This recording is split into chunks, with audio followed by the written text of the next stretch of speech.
você pudesse, de fato, aí, concentrar, se os irmãos puderem trazer uma água para mim aqui, eu agradeço. Você possa prestar atenção na palavra. Essa palavra vai edificar a sua vida. Porque na palavra de Deus, irmãos, nós temos vários exemplos de alianças. Deus é um Deus de aliança, amém? Fala comigo, Deus é um Deus de aliança. E na palavra de Deus, querido, nós temos vários exemplos de alianças. Temos, por exemplo, a aliança de Deus com Noé, a aliança de Deus com Abraão, a aliança com Davi. Mas, resumidamente, podemos definir a história do povo de Deus em duas alianças.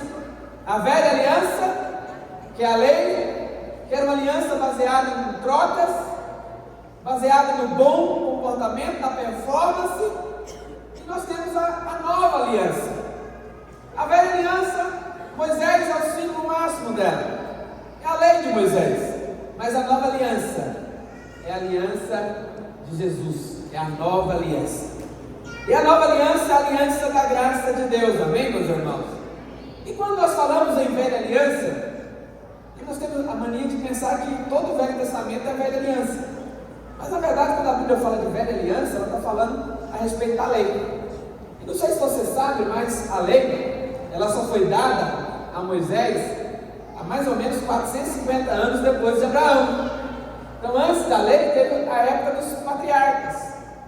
Então, a lei, ela veio a partir de Moisés, amém? E foi mais ou menos ali 450 anos depois de Abraão. Mas nós podemos dizer, né, em termos gerais, que as pessoas do Velho Testamento, né, especificamente ali após Moisés, estavam debaixo da lei, debaixo ali daquele sistema, né, da troca. Mas no Novo Testamento, após Jesus, nós estamos debaixo do favor imerecido, debaixo da graça de Deus, amém, meus irmãos? Debaixo da obra consumada da cruz do Calvário. Pastor, mas isso que isso importa, né? O que isso tem a ver? Tem tudo a ver.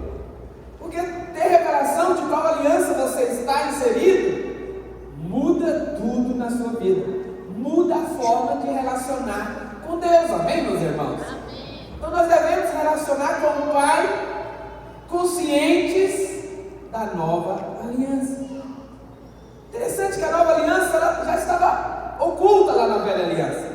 E a Bíblia fala que a velha aliança ela era sombra, né, da realidade que é a nova aliança.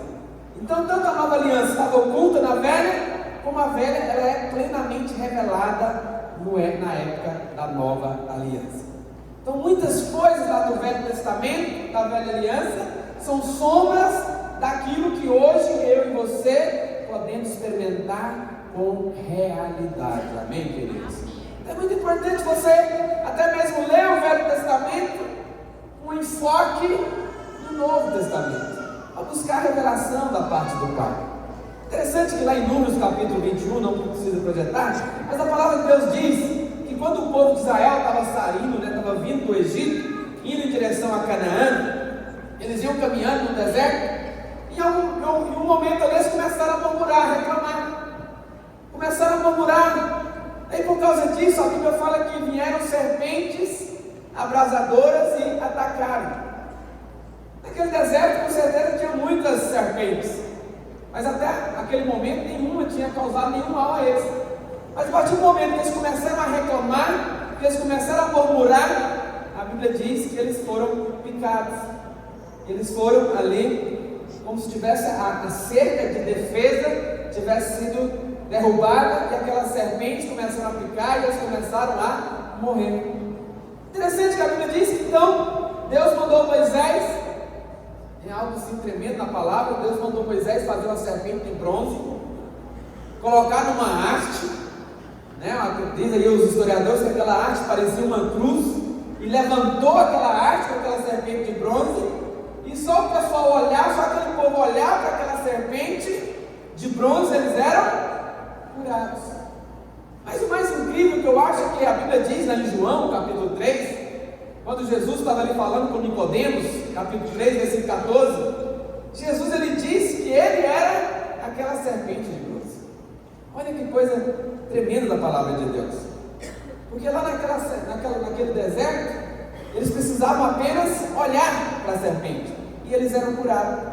E o Senhor Jesus, ele disse a Nicodemos que do mesmo modo como Moisés levantou a serpente no deserto, era necessário que o Filho de Deus fosse levantado na cruz. O que está escrito lá? Olha, e do modo porque Moisés levantou a serpente no deserto, assim importa que o Filho do Homem seja levantado. Só Jesus mesmo fazer uma comparação dessa. Porque se hoje nós fizéssemos uma comparação dessa, talvez iam ser criticados, chamados de blasfemo ou qualquer coisa do tipo. Mas aquela serpente, ela apontava para o Senhor Jesus. Por isso que a Bíblia diz hoje também, lá em Hebreus, capítulo 12, versículo 2, que nós devemos olhar firmemente para o autor e consumador da nossa fé. Aqueles hebreus ali no deserto não precisavam fazer nada, apenas olhar. Da mesma forma, querido, muitas coisas hoje, você precisa aprender a apenas olhar para Cristo, porque Ele é o autor e consumador da nossa fé. Amém? Devemos olhar para Ele. Devemos olhar para Ele para buscar ali e receber a revelação da parte de Deus. Então nós ficamos sabendo que Jesus, ele era aquela serpente de bronze. Mas por quê? Porque Deus quer que saibamos que na cruz o Senhor Jesus se tornou o que nós éramos, para que nós possamos nos tornar aquilo que Ele é. Lá em 2 Coríntios capítulo 5, versículo 21, a palavra de Deus diz assim, olha, projeta para mim, 2 Coríntios 5, 21. Aquele que não conheceu o pecado, Ele o fez pecado por nós, para que nele fôssemos feitos justiça de Deus. Amém, meus irmãos? Então, da mesma forma que o Senhor Jesus nunca cometeu pecado, a Bíblia diz que Ele não cometeu pecado, mas Ele se fez pecado em nosso lugar. Por quê? Porque Ele recebeu sobre si o nosso pecado. Amém, meus irmãos? Então, alguém que não pecou, recebeu sobre si o nosso pecado. Mas da mesma forma, nós que não praticamos justiça, recebemos a sua justiça. Amém, meus irmãos? Por isso que o texto diz, olha, aquele que não conheceu o pecado, ele fez pecado no nosso lugar. Ele tomou o nosso pecado. Para quê? Para que nele nós fôssemos feitos justiça de Deus. Algum pode falar, mas não era justo Jesus pagar o preço do pecado na cruz, ele era inocente. Pois é, da mesma forma que não é justo você ser considerado justo hoje, porque você não praticou justiça, mas você recebeu o dom da justiça, o presente de Deus. Amém, meus irmãos? Olha que coisa maravilhosa. Essa é a troca do Calvário. Ali houve uma substituição. Eu gosto muito dos nossos encontros, nós passamos aquela clipe, né, do filme da Paixão de Cristo. Quantos aqui já foram no encontro de jovens e adultos assistiram esse clipe lá, né? Tem um momento interessante que quando vai crucificar o Senhor naquela cruz, tem um momento que a cruz não é do tamanho dele, o braço não encaixa, tem que deslocar, puxando para a corda para poder pregar. Mas qual que é a mensagem ali? Aquela cruz não era para ele, não era do tamanho dele. Aquela cruz foi medida para você, era a sua forma, era do seu tamanho, mas a Bíblia diz que Ele foi para a cruz no nosso lugar. Amém, meus irmãos? Essa é a troca. Então, quando Jesus ele recebeu o nosso pecado, né, Deus julgou e puniu o nosso pecado ali na cruz. Mas quando nós recebemos Cristo como nosso Senhor, como nosso Salvador, quando nós cremos nele, aí nós recebemos a justiça de Deus, e nós estamos considerados agora justos diante de Deus, e Deus nos abençoa. Amém, meus irmãos? Olha, o Senhor não merecia morrer naquela cruz, se tornar pecado, da mesma forma que nós também não merecemos essa justiça, mas Deus quis assim. Deus pegou o nosso pecado e colocou sobre Ele, e pegou a justiça dele e colocou sobre nós. Por isso que hoje você é justo diante de Deus. Você pode dizer um amém mais forte? Porque você é justo diante de Deus.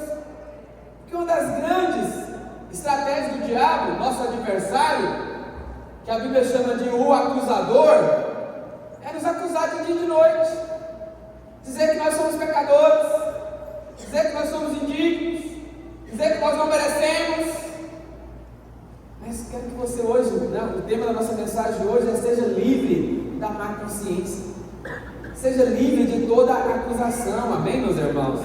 Olha, porque na velha aliança, né, todos os anos, durante mais ou menos 1500 anos, o povo de Israel celebrava ali o dia do perdão, que no hebraico é chamado de Yom Kippur, ou seja, era o dia da expiação. E na verdade até hoje eles celebram esse dia. Inclusive estava tendo uma festa agora recente, estava vendo na televisão lá, eles comemorando. Só que a diferença é que hoje não há mais templo, não há mais sacrifícios, porque o templo foi destruído. Só que naquela época, quando tinha ali a tenda da congregação, depois teve o templo lá em Jerusalém, ano após ano, eles imolavam ali sacrifícios para poder expiar os seus pecados. Então seus pecados eram cobertos com o sangue de animais, e eles ficavam livres dessa consciência de pecado durante todo um ano. Por um ano eles sabiam que o seu pecado estava coberto pelo sangue do Cordeiro. Só que interessante que a Bíblia diz, lá em João 1,29, que quando João Batista ele estava ali no Jordão batizando, e de repente ele olha e vê Jesus, o que a Bíblia diz? Olha, no dia seguinte viu João a Jesus, que vinha para ele. E o que João disse? Eis o Cordeiro de Deus, que tira o pecado do mundo.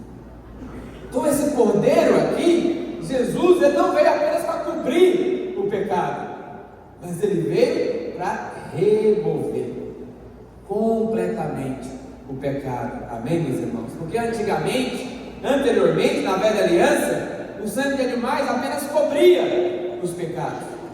Mas agora, o Cordeiro de Deus, ele veio para remover, para tirar os pecados completamente, de uma vez por todas. Amém, meus irmãos?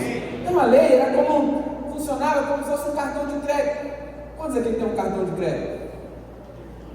Eu não sei se você sabe, mas quando você passa o cartão, ou aproxima, né? Hoje também é chique, né? Aproxima o cartão, você não está pagando. Na verdade, você está fazendo ali uma promessa de pagamento, porque vai pagar mesmo o dia que a fatura chega, não é verdade? Então o cartão de crédito é uma invenção moderna, que você pode falar, né, do caderninho do seu Jorge da peçaria. Quem morou no interior tinha muito isso, né? Eu não sei, eu sou do interior, nasci na roça. E lá era assim, você ia comprar a fiada, ela estava no caderno. Aí no final do mês você ia lá e pagava a dívida, né? O cartão de crédito funciona no mesmo princípio. Você compra fiado, confiado que no final do mês, ou no começo do mês, falar nisso, quando você está esperando o cartão virar. Se você não está esperando o cartão virar, eu vou orar para você que Deus mude a sua condição social. Quem tem disso, né? Não, tem que esperar o cartão virar. Quem nunca, né? Mas é isso, a lei era assim. Aquele sacrifício de animais ali era um pagamento, era uma nota promissória, que eles faziam crendo que um dia Deus enviaria o seu Cordeiro, né, que pagaria completamente. Então eles criam, eles estavam na esperança, na fé que um dia o Cordeiro viria. E esse Cordeiro veio, amém, meus irmãos? Por isso que quando João Batista olhou para ele não teve dúvida. Eles estavam esperando. Como eu falei, por 1500 anos eles imolavam os cordeiros ali no templo. Mas quando João olhou e viu, João teve a revelação: eis o Cordeiro de Deus, aquele que era prometido, chegou, e ele vem para pagar completamente. Amém, meus irmãos? Então hoje você está com a sua fatura diante de Deus, paga. Por isso que a Bíblia fala que ele pegou todo o escrito de dívida que pesava contra nós e cravou na cruz. Está pago, amém, meus irmãos? Porque lá no Calvário a conta foi quitada. Qual que é o problema? Qual que é o problema nosso hoje? É que muitos de nós ainda vivemos como se estivesse no Velho Testamento. Porque lá na lei, o pecado era apenas coberto. E eles ficavam o tempo inteiro lembrando que no ano seguinte ele cobrir de novo. Mas agora, meu irmão, que nossos pecados foram purificados, a Bíblia diz que de uma vez por todas, não precisamos mais viver debaixo dessa consciência de pecado. Nós temos que viver agora debaixo da consciência de perdão. Pode colocar a mão no seu coração, fechar os seus olhos respirar fundo e dizer: eu sou perdoado, completamente perdoado, já não há mais nenhuma dívida, eu tenho paz com Deus. Amém? Mas quantos de nós ficam o tempo inteiro debaixo de acusação, lembrando do pecado, e a vida vai virando um inferno? Mas lá a Bíblia fala em Hebreus capítulo 10, versículo 1 em diante, vamos ler a partir do versículo 1. Hebreus 10, 1 diz assim: ora, presta atenção no texto. Ora, visto que a lei tem sombra dos bem-vindouros, porque a lei era apenas uma lembrança, algo representativo. Aquele sangue daquele cordeiro era algo provisório, por isso que é apenas uma sombra, não é a imagem real das coisas. Nunca, jamais pode tornar perfeito os ofertantes, com os mesmos sacrifícios que ano após ano, perpetuamente eles oferecem.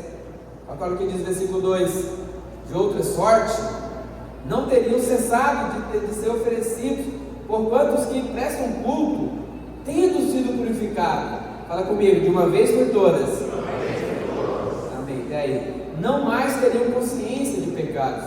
Entretanto, nesses sacrifícios, faz recordação dos pecados todos os anos. O que ele está dizendo isso? Que lá na velha aliança, todos os anos eles lembravam do pecado. Então o argumento é que o sacrifício da lei, se eles pudessem purificar os pecados de uma vez por todas, eles não teriam consciência de pecado. Só que ele não tinha esse poder. Mas agora, o sacrifício verdadeiro da realidade que é Cristo, Ele nos purifica de uma vez por todas. Amém, meus irmãos? Então nós não temos mais que viver debaixo dessa consciência de pecado. Então a verdade é que os sacrifícios naquela época faziam eles mais conscientes ainda. Por quê? Porque eles estavam ali exatamente para cobrir o pecado, para lembrar do pecado. E ano após ano eles tinham que ir lá no templo para lembrar do pecado. Por isso que é necessário matar o animal, pegar o sangue, aspergir, para poder ser coberto por aquele ano. Mas no ano seguinte, mais uma vez tinha que lembrar do pecado. Só que agora mudou. E essa palavra consciência, significa, não significa ficar acusando, a consciência ficar acusando, mas significa estar ciente, ter conhecimento. Ok, meus irmãos? Não é acusação, mas está lembrando do pecado. Saber que precisamos do sangue do cordeiro, do sangue do animal. Só que agora, a Bíblia diz que o verdadeiro cordeiro foi imolado e resolveu o problema de uma vez por todas. Então no mundo nós somos cobrados todo tipo. Hoje nós temos cobrança em casa, cobrança no trabalho, cobrança na escola, quem está aí preparando para o Enem, cobrança de tirar nota boa, tem que passar de ano, cobrança de pagar a dívida. Tem uma vida inteira de cobrança. Mas infelizmente nós também temos essa mesma cobrança na nossa vida com Deus, porque o tempo inteiro nós ficamos lembrando ou sendo acusados de pecados. Mas a Bíblia fala que hoje nós devemos ter paz com Deus. Ter paz com Deus. Por que muitos de nós às vezes evitamos de orar? A maioria das pessoas não gosta de orar. É uma luta trazer os irmãos para orar. A oração de manhã aqui tem meia dúzia de gato pingado. Na terça-feira pegaram um pouquinho, mas a maioria não vem ainda. Por quê? Porque muitas vezes nós estamos sentindo cobrado. Ficamos cobrados diante de Deus. Nós não queremos estar na presença de Deus. Fugimos da presença de Deus, porque é uma consciência sempre de cobrança. Uma cobrança de pecado. Mas a Bíblia fala que hoje nós já temos paz com Ele, amém, meus irmãos? Temos paz. Mas quando você fica se lembrando dos seus pecados, é como se você estivesse dizendo que o sangue do cordeiro não tirou, não resolveu totalmente o seu problema. Só que o sacrifício já foi feito. E esse sacrifício ele é eficaz. O sangue de Jesus é poderoso para remover, para tirar de uma vez por todas. Amém, meus irmãos? Lá no versículo 10 de Hebreus 10, o que ele fala? Nessa vontade, ou seja, nessa verdade de pecados perdoados, é que temos sido santificados, mediante a oferta do corpo de Jesus Cristo, uma vez por todas. Fala comigo, uma vez por todas. Ora, todo sacerdote se apresenta dia após dia a exercer o serviço sagrado, e a oferecer muitas vezes os mesmos sacrifícios, que nunca, jamais podem remover pecados. Aí tem um ponto de vírgula, tem uma pausa. Agora ele vai: Jesus, porém, tendo oferecido para sempre um único sacrifício pelos pecados, assentou-se à destra de Deus.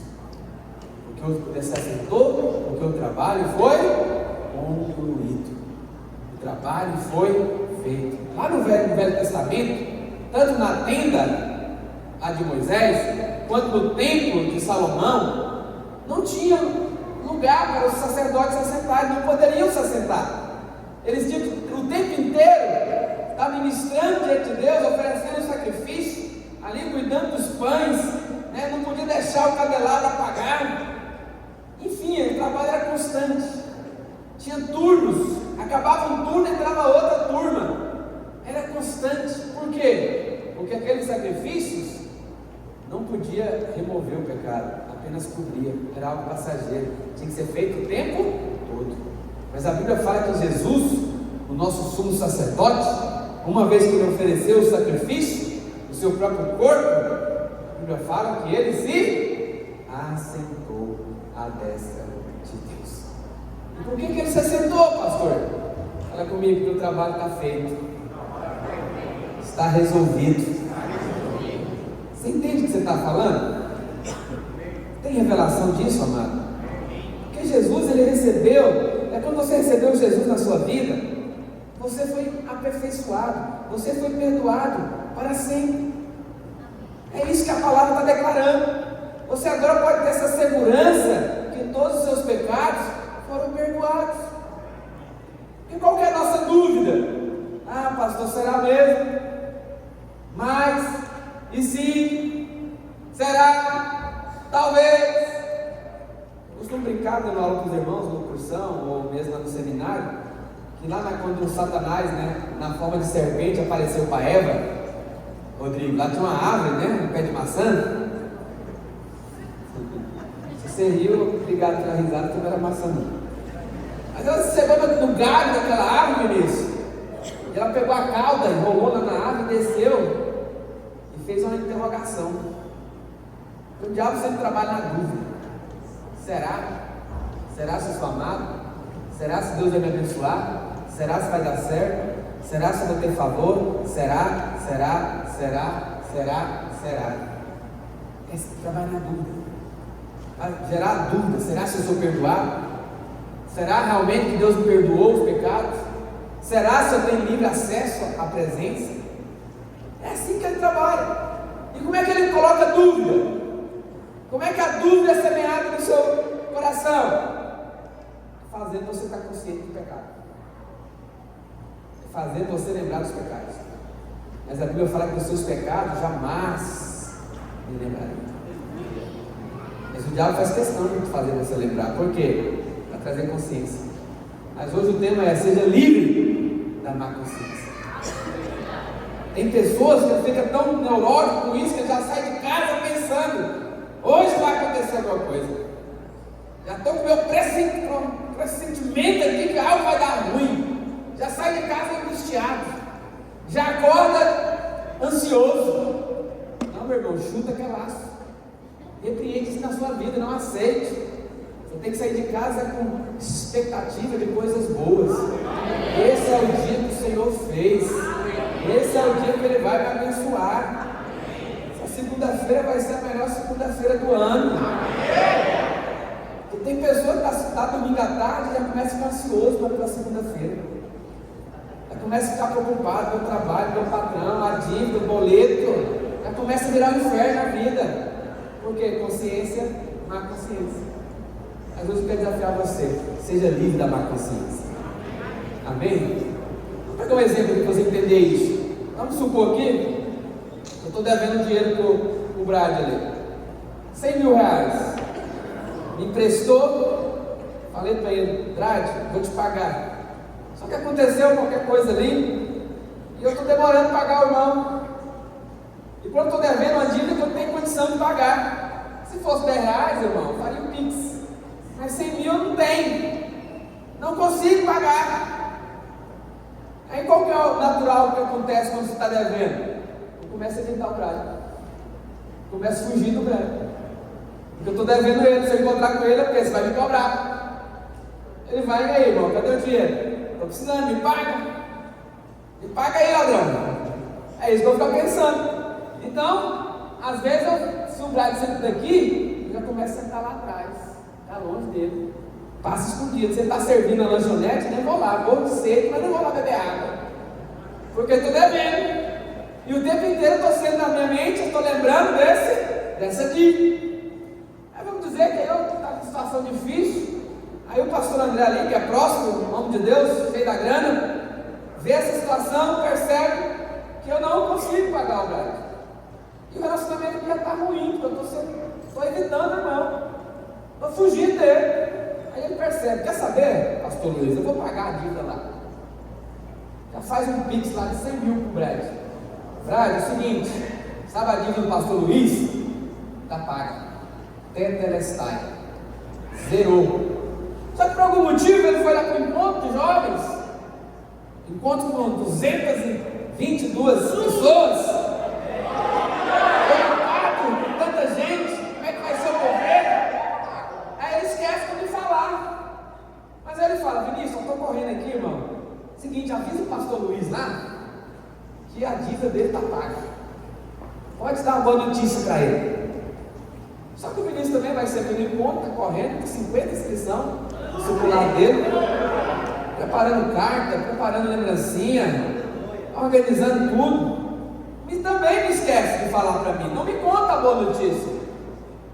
Aí eu venho para o culto, chego no culto aqui, o Brad já vem, pastor Luiz, dá aqui um abraço, do peruano. Aí eu já falei, tá vendo me cobrar. Está aqui, se eu for lá, ele vai me pegar e vai me ameaçar. E vou ter que continuar fugindo dele. Qualquer sorriso que ele dê para mim, eu vou entender como uma ameaça. Por quê? Porque eu já estou com a consciência da dívida. Porque o abençoado ali não me contou as boas novas. Não veio no evangelismo. Estão entendendo onde eu quero chegar? Mas uma vez que ele me conta, ele fala, não, pastor Luiz, é o seguinte, me perdoa, esqueci de te falar, mas o pastor André já pagou a dívida. Naquele dia que eu tenho a consciência que a dívida está paga, vai me dar paz. Vou ter paz, agora eu posso ir lá tomar um cafezinho. Fazer um cafezinho, vou lá sorrindo, cumprimentar o irmão. Não vou ter mais dificuldade de aproximar do irmão. Mas presta atenção aqui, olha para cá. Muitas vezes é assim que nós relacionamos com Deus. Nós fugimos de Deus, porque no nosso coração o diabo colocou que nós estamos devendo, que há uma dívida, que há pecado. E Deus está lá, filho, vem a mim, estou aqui de braços abertos, vem ter comunhão, vem orar, buscar-me-eis, me achareis, vou te anunciar coisas novas, grandes e ocultas que você não sabe, mas você foge, eu não quero vir orar, porque está com a consciência errada. Mas hoje eu estou aqui fazendo um trabalho do Vinícius. Quero te contar. Está pago. A dívida está paga. A dívida está paga. Mas é para falar, não, pastor, peraí. Não existe. Quem vai pagar uma dívida de 100 mil para o outro? Não é assim não, peraí. Você pode duvidar. O pastor André pode pegar o comprovante Pix e mandar no zap, né? Olha aí, está pago. O irmão confirma, não, recebi, pastor, está zerado. Mas acho que é pegadinha do malandro. Então você pode ter essa dúvida. Você pode duvidar do favor de Deus. Você pode duvidar da bênção de Deus. Mas a palavra não pode mentir. E a palavra diz que está pago. Então você não tem que viver mais, amado irmão, amada irmã, debaixo de consciência de acusação. A Bíblia diz lá em Romanos capítulo 8, versículo 15. Vocês não estão entendendo? O que a Bíblia diz lá? Olha, porque não recebeste espírito de escravidão, para viveres outra vez atemorizados, debaixo de acusação, debaixo de ansiedade, mas você recebeu o espírito de adoção, baseado no qual clamamos, Abba, Pai. papaizinho querido. Porque o próprio, versículo 16, o próprio Espírito testifica no nosso espírito que nós somos filhos de Deus. Ora, se nós somos filhos, somos também herdeiros, herdeiros de Deus e co-herdeiros com Cristo. Se com Ele sofremos, também com Ele seremos glorificados. Amém? Essa é a nossa nova realidade. Você não tem que viver angustiado, preocupado, fugindo da presença de Deus. Por que muitos irmãos não se envolvem na liderança? Não querem liderar, porque se acham devedores, porque não se acham indignos. Quem sou eu? Não posso. Quem sou eu? Pega outro que é melhor do que eu. Não, filho, mas Deus escolheu você. Deus chamou você. E eu estou aqui para te dizer: a dívida está paga. A dívida já está paga. Porque a obra do Senhor Jesus, ela é uma obra consumada. Amém, meus irmãos? Por isso que a Bíblia fala que Ele se assentou. Ele se assentou. E é interessante que a Bíblia diz também lá em Efésios, capítulo 2, versículo 4, que Ele também nos fez assentar com Ele. Ele nos chama para o descanso. O que diz lá? Olha, mas Deus, fala comigo, sendo rico em misericórdia. Amém? Daí, por causa do grande amor com que nos amou, e estando nós mortos em nossos delitos, Ele nos deu vida juntamente com Cristo. Pela graça sois salvos. E juntamente com Ele nos ressuscitou e nos fez assentar nos lugares celestiais em Cristo Jesus. Hoje você também está nesse descanso. Para de querer comprar a bênção. Para de querer merecer a bênção. Para de querer conquistar a bênção. Apenas desfrute dela. Apenas receba. Tome posse. Amém, meus irmãos? Então, assentar-se na Bíblia, nós já aprendemos que simboliza o descanso. Por isso que a Bíblia fala: não devemos andar ansiosos por coisa alguma. Ansiedade só atrapalha.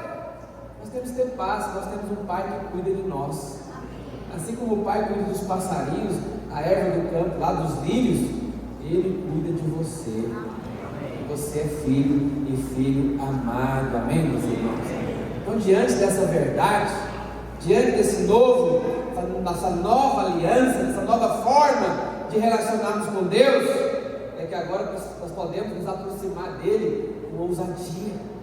Voltando lá para Hebreus capítulo 10, no versículo 17, o Senhor lhe diz que nunca mais se lembrará dos nossos pecados. Nunca mais. O que ele diz? Mas também de nenhum modo me lembrarei dos seus pecados e das suas iniquidades para sempre. O que é para sempre, pastor? Para sempre é o quê? Olha, eu fui ver lá no original, no grego, o que significa para sempre. Você sabe o que eu descobri, Paulo? Para sempre significa para sempre. Nunca mais ele vai lembrar. Está resolvido. E se ele não lembra, nós também não temos que lembrar. Apenas desfrute do descanso. Ora, onde há remissão dos pecados, já não há oferta pelo pecado. Porque já está feito. Apenas creia. Apenas receba. Então, uma vez que nós somos perdoados, e nós entendemos essa verdade, não tem mais que ficar com consciência de pecado. Amém, meu amado irmão? Então nós podemos agora nos aproximar com ousadia, com plena certeza de fé. Você não precisa mais ficar com medo, porque lá no Velho Testamento era terrível, porque a Bíblia fala que só o sumo sacerdote poderia ali adentrar no Santo dos Santos uma vez por ano, e ali era um negócio perigoso, porque se ele tivesse pecado, ele morria. Era como se fosse ele aproximar de algo que era venenoso, radioativo.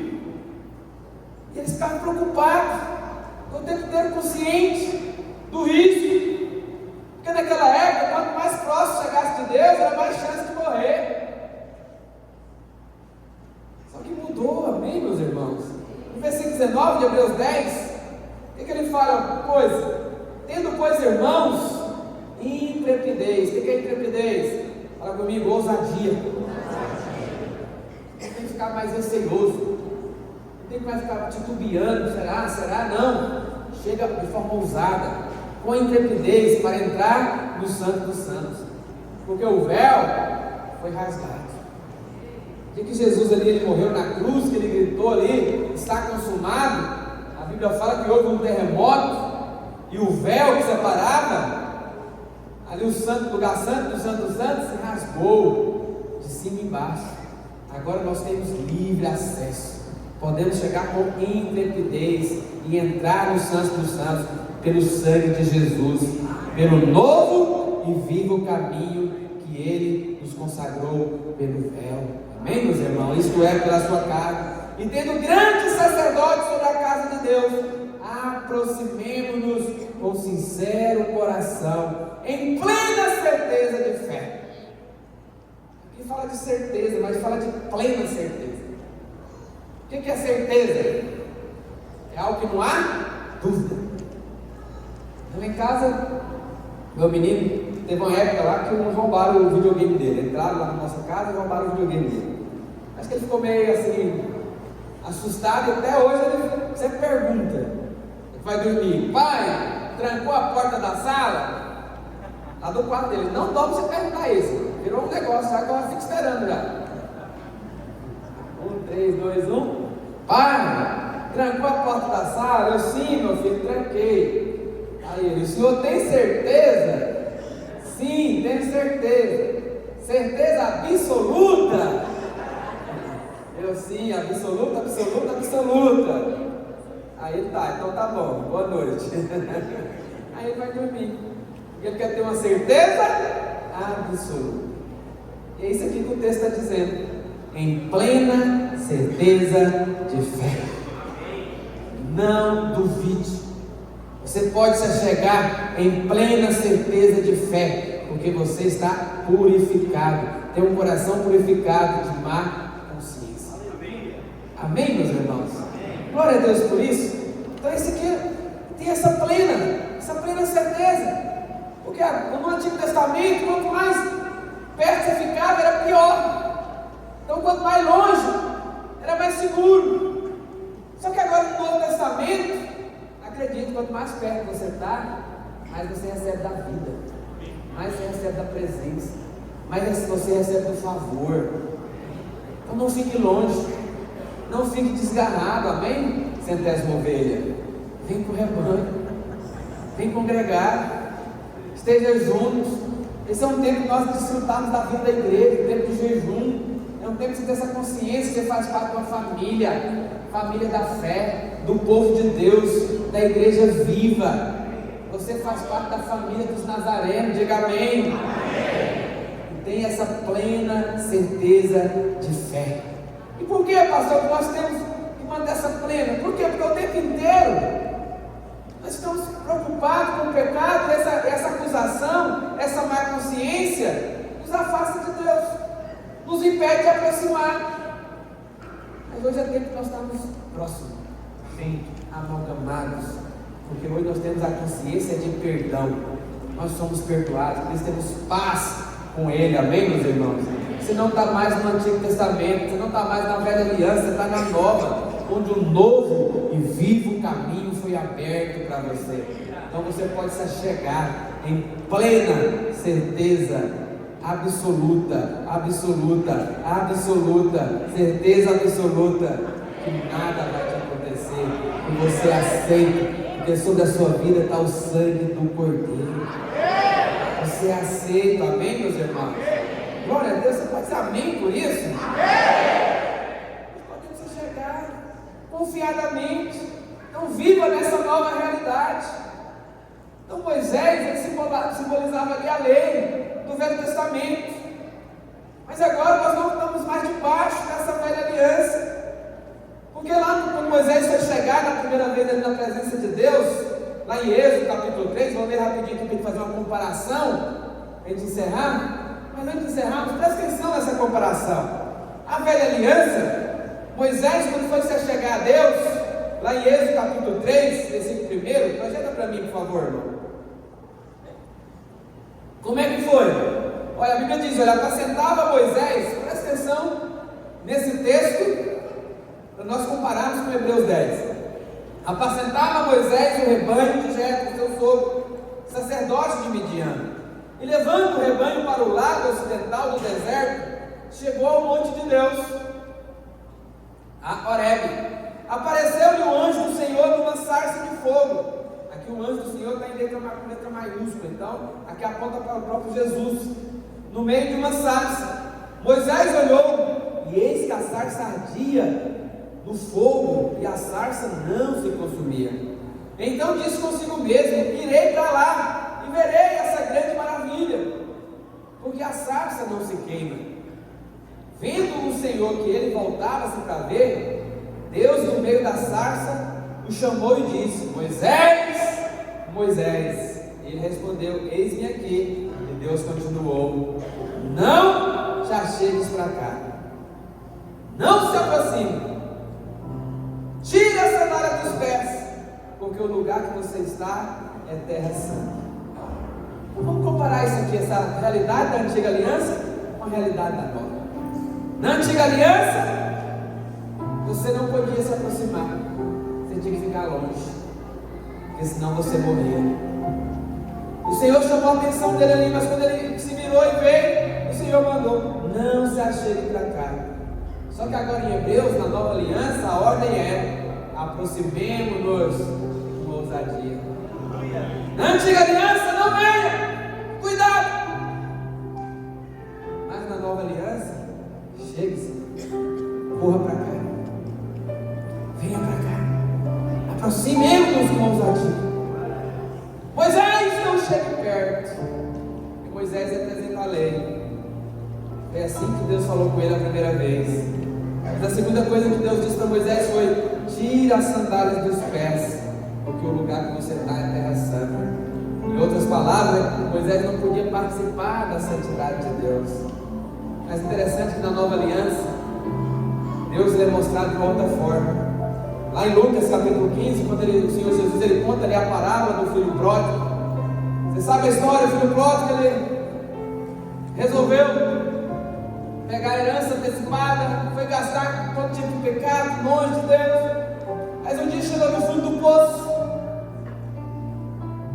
Aí quando tudo deu ruim para ele caiu em si. A Bíblia fala que ele voltou para a casa do pai.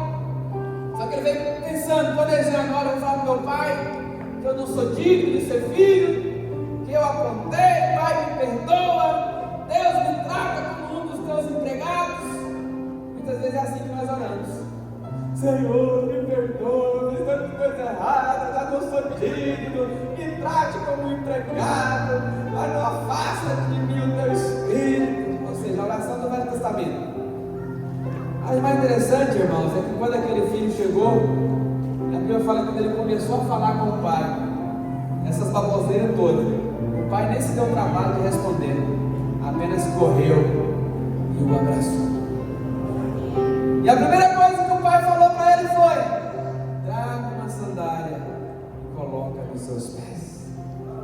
Na velha aliança, tira a sandália, mas na nova aliança, seus pés é calçados com a nova, uma sandália nova. Amém, meus irmãos? Meu irmão, o pai não disse para ele: não, filho, espera aí, está sujo, você está fedendo, vai tomar um banho primeiro. Não, o pai, eu falo que o pai correu. Nós sabemos que esse pai aqui aponta para Deus. Olha, lá naquela época, esse pai aponta para alguém nobre, alguém respeitado, alguém de posição. E naquela época, alguém de posição, alguém nobre, respeitado, não corria. Tinha que manter a postura, pastor André, a classe. Mas aquele pai que aponta para Deus não resiste ao filho. Ele corre e abraça. E ali ele fala: traz uma sandália nova, traz uma veste nova, vamos fazer uma festa. Porque é assim que Deus nos trata, amém, meus irmãos? É assim que Ele nos trata. Você vê, percebe a diferença? Lá na velha aliança, tira a sandália dos pés. Mas aqui na nova aliança Ele manda colocar as sandálias no filho. Porque agora aquele filho tem direito de permanecer na família.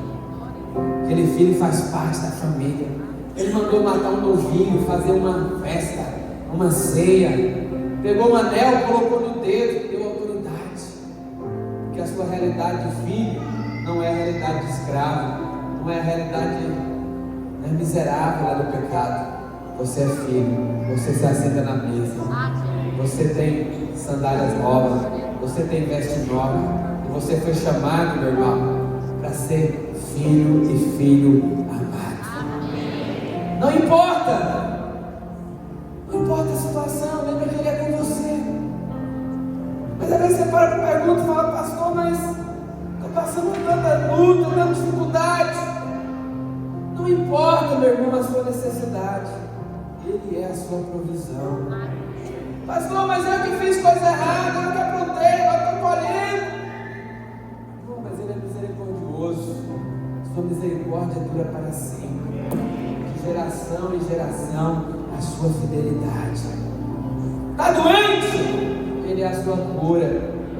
Está passando por lutas? Oh, meu irmão, Ele é quem te dá a vitória. Porque em Cristo Jesus nós somos mais do que vencedores, por meio daquele que nos amou. Está depressivo, passando por depressão? Ele é a paz que te liberta. Quero convidar você a ficar de pé nessa noite, meu irmão.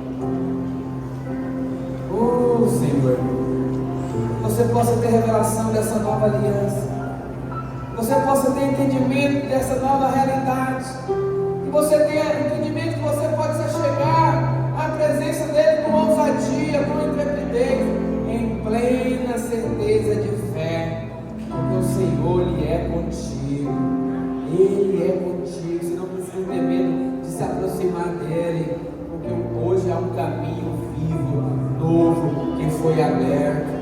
Você não precisa mais viver com a má consciência, no tempo inteiro estar debaixo de acusação de pecado, porque a promessa é essa, que dos seus pecados Ele jamais se lembrará. Jamais se lembrará. Feche seus olhos onde você está, meu irmão, porque a palavra de Deus diz, nós lemos em Romanos 8,15, é porque você não recebeu o espírito de escravidão para viver outra vez atemorizado, com medo, ansioso, mas você recebeu o espírito de filiação. Você é filho. Você pode chegar aqui dentro nessa noite e falar: papaizinho querido, porque você é um filho amado. E a Bíblia diz em 1 João 4,18 que no amor não existe medo, antes o perfeito amor lança fora todo medo. Porque o medo, essa consciência de pecado, produz tormento, produz medo, produz angústia, produz aflição. Mas no verdadeiro amor, Ele lança fora todo medo. Se você está nesse amor de Cristo, no amor de Deus, a Bíblia fala que nada pode separar você do amor de Deus. Nada.